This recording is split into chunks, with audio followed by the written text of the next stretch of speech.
কয়েকদিন আগে একজন কাস্টমার ভাই নিয়ে আসছিল ডিসপ্লে চেঞ্জ করার জন্য, আমি চেঞ্জ করে দিয়েছি। পরবর্তীতে আজকে নিয়ে এসে বললো যে না এটা নতুন ডিসপ্লে লাগা দেন। বললাম কি হইলো, বললো যে না এটা হাত মারছে, মোবাইলটা হাতটি পড়ছে, পড়ার পরে এই সমস্যা হয়েছে।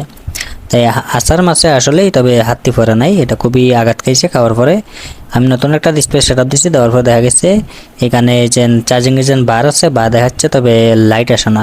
তা বললাম যে না এটা তো মোটামুটি একটা কাজ করা লাগবে, এটা সম্ভবত আইসিতে জড়িত হবে অথবা কোনো লাইনও মিসিং হতে পারে।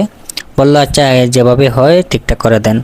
এখানে দেখতে পাচ্ছেন আই চার্জারের মাধ্যমে আমি এম্পিয়ার পাচ্ছি, তবে বোঝা গেছে মোবাইলটা অন আছে। আর বাস্তবে তো আমরা দেখতে পাচ্ছি যে আইকনের মাধ্যমে যে চার্জিং লোগো আসছে, তাহলে বোঝা গেছে এটা লাইটের সমস্যা। লাইট কিভাবে কাজ করবেন অথবা কিভাবে সলিউশন করবেন A to Z একেবারে একটা জিনিস মাথায় রাখবেন, একটা মোবাইল খোলার পরে আগে প্রাথমিক অবস্থা আপনারা দেখবেন যে সাইড এফেক্ট আছে নি কোনো কিছু, অথবা যে কোনো লিকেজ আছে নি, যে পানিতে পড়লে যে দেখা গেছে এই জং ধরে দেয় অথবা লিকেজ থাকতে পারে, সেই ক্ষেত্রে আগে সুন্দরভাবে ওয়াশ করে নেবেন। আর এখানে আমি বর্ণের মাধ্যমে দেখবো যে লাইটের সেকশন কোথায় আছে।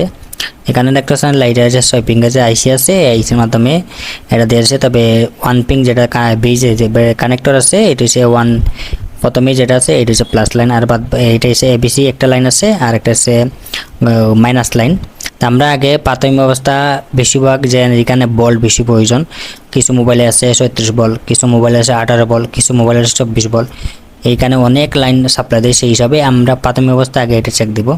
একটা যেন প্লাস লাইন যেটা আছে এখানে দেখতে আছে মাল্টিমিটারের মাধ্যমে, তবে কোনো জিআর ভ্যালু পাই নাই। আচ্ছা পাই নাই, আমরা স্টেপ বাই স্টেপ চেক দিব। এটার পরবর্তীতে কোন লাইন আসে অথবা কয়টি লাইন আসছে এটাও আমরা দেখবো আগে। যেন এখানে আমি ভালোভাবে চেক দিলাম যে মিটারের মাধ্যমে কোনো জিআর ভ্যালু পাচ্ছি না, আর বাদবাকি লাইনগুলো আমি পেয়েছি অবশ্যই। আর এই লাইনটা আসছে যে চার্জিং আইসি পাশে আছে, দেখতে পাচ্ছেন এখানে একটা ডায়োড আছে, একটা কয়েল আছে, একটা আইসি আছে, আর একটা ক্যাপাসিটর। যে ডায়োডের প্লাস প্রান্তে আমরা পাবো যে প্লাস লাইটে যে প্লাস আছে এটা আমরা এইখানে পাবো, তবে এই ক্যাপাসিটরের মাধ্যমে পেয়েছি, এখানে পাই নাই। তাহলে বোঝা গেছে আমরা দুই দিকে একটা মাইফে দেখবো যে লাইনটা আছে কিনা না। এখানে দেখতে পাচ্ছেন কোনো ভ্যালু দেখাচ্ছে না, তাহলে বোঝা গেছে আমাদের লেয়ার কেটে গেছে, ভিতরে যে লাইন আছে লাইনটা কেটে গেছে।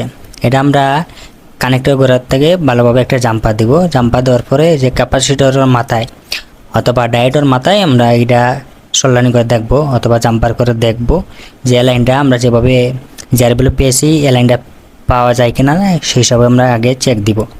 এখানে সুন্দরভাবে জ্বালাই নিয়ে নেবেন, কারণ এখানে কোনো শর্ট অথবা কোনো ধরনের যদি লিকেজ হতে পারে তাহলে এখানে সাপ্লাই দেবে না, অনেক ভোল্টের প্রয়োজন সেখানে। তা আমি সুন্দরভাবে জাম্পার করে নিব, নেওয়ার পরে চেক দিব, ভালোভাবে আবার চেক দিব। এই জিআরবিএল আগে আমরা পেয়েছি 500-এর উপরে, আর এখন আমরা আবার চেক দিব। এই যে দেখতে পাচ্ছেন আমাদের যে জিআরবিএল তার কথা 500-এর উপরে এটা পেয়েছি, জাম্পারের মাধ্যমে আমরা পেয়েছি। এখন আমরা ফাইনালি চেক দিব যে ডিসপ্লে সেটআপ দিয়ে ফাইনালি চেক দিব এখানে কোনো লাইট আসে কিনা না। আর যাই হোক আমাদের মোটামুটি লাইনটা ওকে। এখন যে 500-এর উপরে তার কথা এটা আমরা পেয়েছি। সুন্দরভাবে এইখানে ইউবি নেবেন।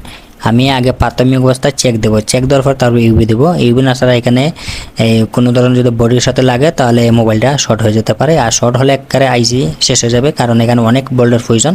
3 ভোল্ট থেকে এখানে কনভার্ট হয়ে কোনো মোবাইলে থাকবে 24 ভোল্ট, কোনো মোবাইল থাকবে এই 36 ভোল্ট। এই দেখতে পাচ্ছেন এখানে আমার সুন্দরভাবে আসছে যে আমরা যে লোগো দেখছি প্রথম অবস্থায় এটা আমরা একবারে হাইড আসছিল, এখন আপনারা ওপেন পেয়েছি।